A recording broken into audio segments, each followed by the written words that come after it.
Dobrodošli u moj novi video. Danas pravimo bolognese sos.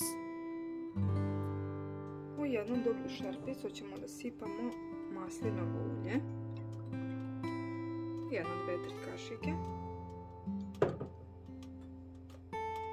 Dodat ćemo sitno seckanu šargarepu, celer i crni luk.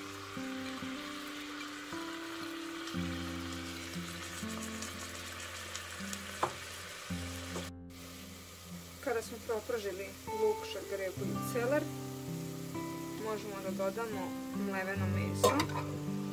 Ja ovdje imam mešano mleveno, odnosno i juneće i svinjsko.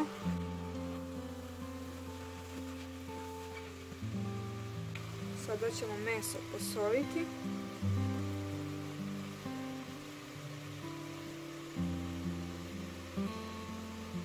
Otprilike 2 kašičice.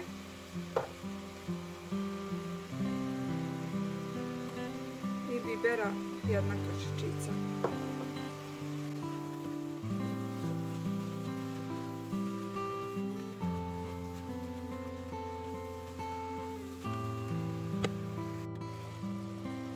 Sada ćemo dodati belog vina.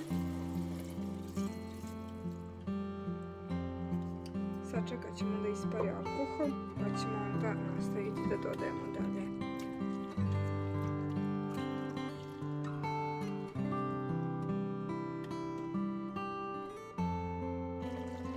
Sada možemo dodati kuvani paradajz.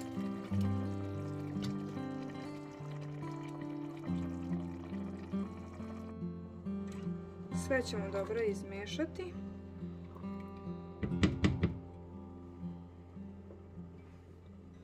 Sada ćemo smanjiti temperaturu i ostavit ćemo da se krčka nekih sat vremena uz povremeno mešanje.